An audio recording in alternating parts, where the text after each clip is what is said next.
Hello and welcome to the latest episode of Paul's Garage Film Review. I'd just like to say thank you to my new subscribers. I've seen I've got a couple this week, so thank you. Hope you're enjoying the blogs. Yeah, we're going to get straight on with it.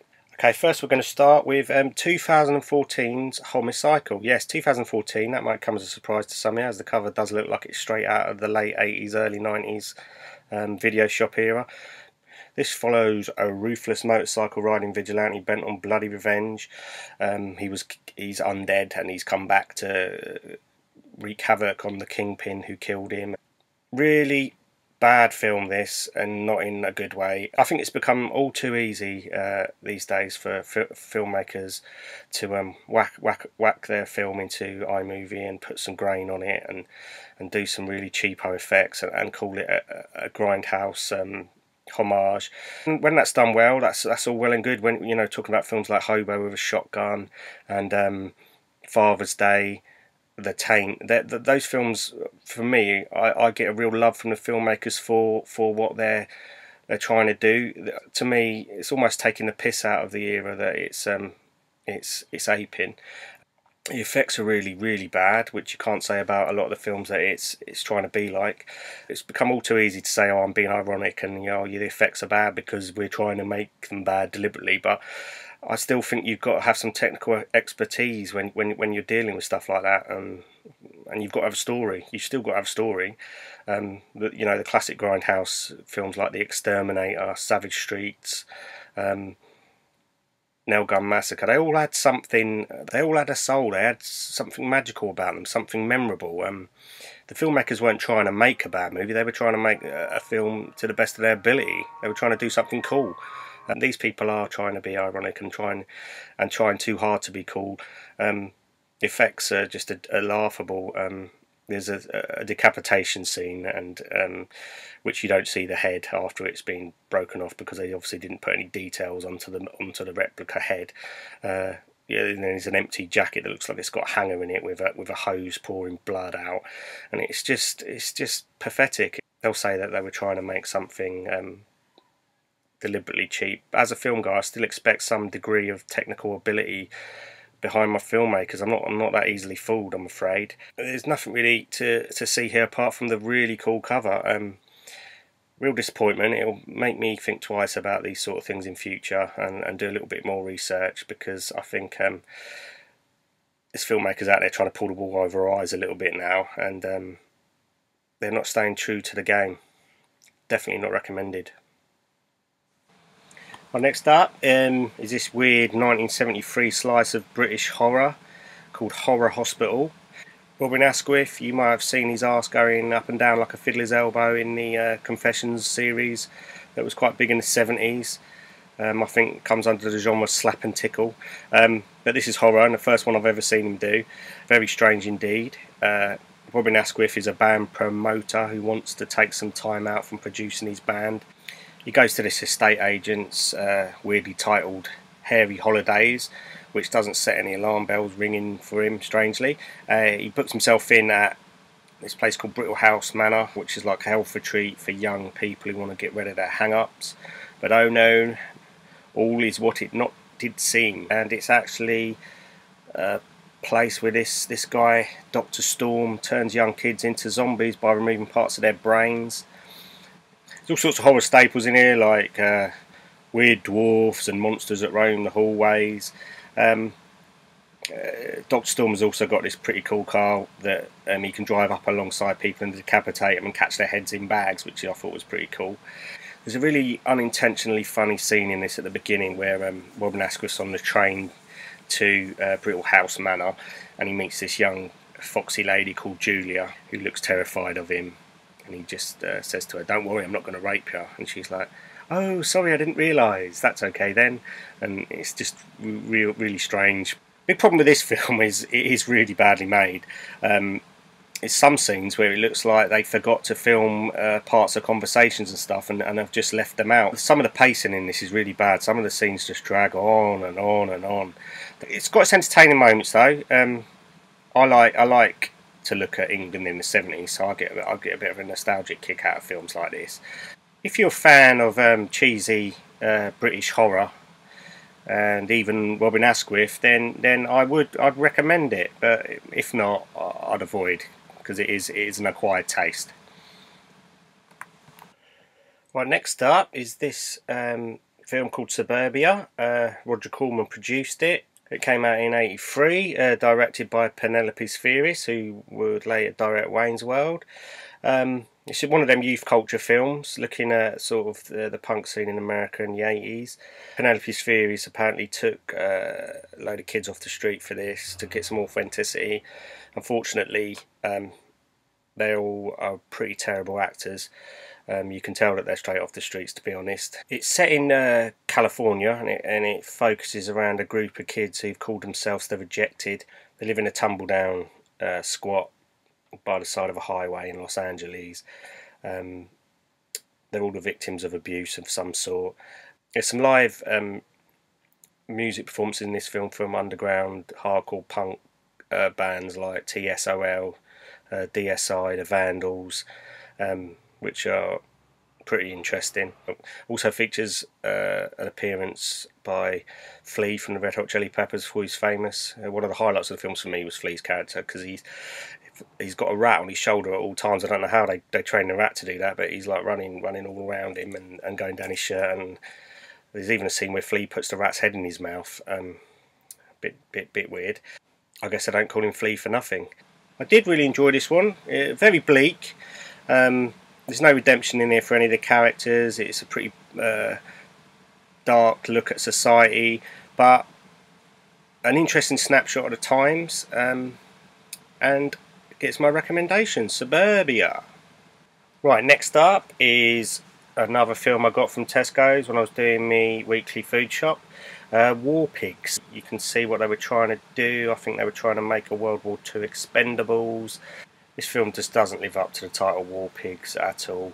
It's got a quote on there that says 5 stars, the ultimate action movie. I actually went online to try and see if I could source that review, and I couldn't find it. I'm beginning to think that these things are just made up, because I'm not even sure that there's a paper called the Sunday Mail. There's the Mail on Sunday, but I couldn't find any evidence of that review at all. It's a really, really bad action movie, actually. There's hardly any action in here. The worst thing about this film is Dolph Lundgren's accent. I've watched a lot of films over the years, and it's easily the worst attempt at a French accent I've ever seen. I think somebody just told him to replace all these T's with Z's, so he's saying this and that. But for the most part, he sounds Welsh. I just can't believe the director didn't step in when he was doing them. It's just awful. Mickey Rourke's really weird in this. It's like he knows how shit the film is, and doesn't want to be there. There's not one original thing about this film. All the characters are played out. It's your standard type of Dirty Dozen type thing that we've seen done a million times before, and I don't think it's ever been done as badly as this. Director Ryan Little has no identity as a filmmaker at all. He's just stole bits and bobs from war films he's seen, and he hasn't seen any good ones, judging by this. There's even a point where Luke Goss's character says, "I've seen this movie before," and I'm like, me too, mate. Definitely not recommended. Definitely let it stay in Tesco's where it belongs. War Pigs. Right, onwards and upwards. Next one. I'm a bit late with this one, from 2011, but I've been meaning to get my hands on it for a long time, because I've only ever read good things about it. This is the Zavvi limited edition steelbook. It's on sale on their website at the moment, so I thought this would be a perfect time to jump on it. Really impressed by this. Director Ben Wheatley, his first film Down Terrace I liked, but this is a far more complex piece of work. It's a very hard film to explain. I read a little bit up on the Wikipedia on this, and Ben Wheatley said he's not a fan of deposition at all. He doesn't really like answers in films, and you can totally tell. It follows 2 hitmen, Jay and Gal. Jay is particularly scarred by a job that went wrong in Kiev. They get given a hit to do by a mysterious character called the Client. The Client represents some sort of cult, and the deeper that Jay and Gal get into this job, the stranger things become. This really reminded me of Kubrick. Beautiful to look at. Again, on the Wikipedia it said that Wheatley liked the way Kubrick worked, wherein he would think of an image and then write the plot around the image. You can tell that because the imagery in this is very strong, very evocative of the Wicker Man in places. But Wheatley has a style all of his own, and a story to tell that is really original. Definitely want to watch again, even though I don't think you'll get any more answers the second time around, because I'm not sure if they're even there to find. But pure cinema, highly recommended. Kill list. Right, that's it for the film reviews this week, because I'm going to do something a bit different now, because some of the people who've watched my blogs have said that they can't believe the amount of DVDs I've got behind me, and I just want to really show you guys what the garage is all about, because that doesn't even touch the tip of the iceberg. I'm going to turn the camera around now and I'm going to show you some of what I've got in here. Right, these are the stacks, straight up to the ceiling. I'll close in on some of this so you can have a look what I've got here. Got a load of VHS down there, some of it's really collectible.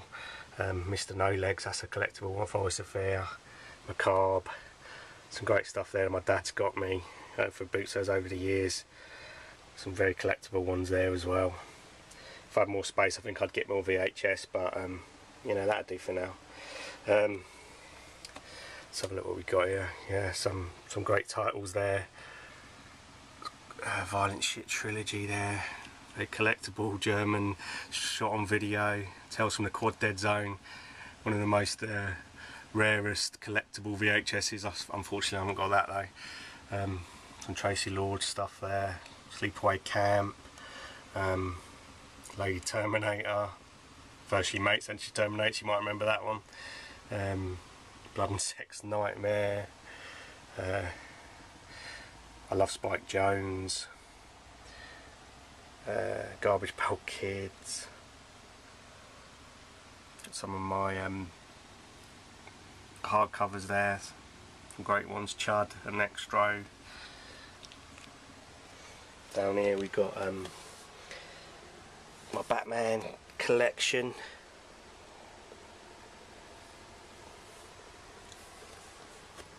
Got my Invisible Man figure there. One of the characters from films I most relate to. If you ever see that, you might get an idea of what I mean.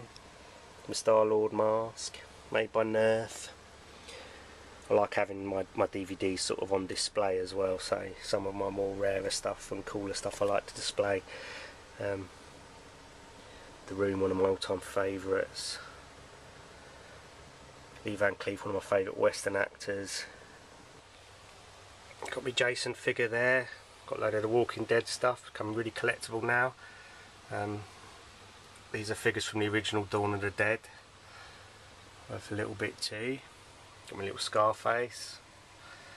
Most important of all in the garage here is my signed picture of George Romero, the creator of the zombie genre. Yeah, Michael Myers is hiding behind my TV there. Goes on over here. Now this is something that visitors to the garage know about. I call this my Tower of Doom. It's a stack of the most extreme, nasty horror. I like to have that. That's my garbage pail, but move that out of the way. I like to have these films on deck ready for people who come in here and say, you know, show me something nasty. What have you got? Some of these films are just the stuff nightmares are made of. We've got Serbian movies in there somewhere. Extreme horror there, look, Entrails of a Virgin. Bad Taste, I don't know why that's there because that's not really that bad, but then we've got the August Underground trilogy there, which is the most horrific found footage I've ever seen. Very collectible, signed by all the filmmakers. That's one of my favourite things in my collection. Faces of Death, which is like a documentary film just showing really nasty stuff, supposedly somebody being electrocuted for real. Not sure whether that was true though.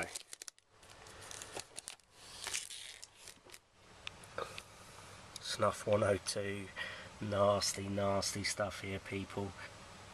Yeah, if you think you've got the guts, then take on the Tower of Doom. Many have tried and many have failed. Yeah, this stuff behind me, it's I have a system, but I understand it. I don't think anyone else would. I've got all my zombie films there, a couple of stacks of zombie films, and down here's all my found footage. Got a load of westerns there. It's all my Carry On Fat John Woo films. Some good English gangster stuff there. Got my Sopranos, greatest TV series ever made. I've got quite a big collection going on here. Right, I hope you enjoyed that little look at my collection and my reviews this week.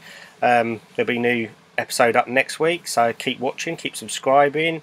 Let me know what you thought in the comments, and keep watching them movies. I'm not sorry. We had it coming. A surge of white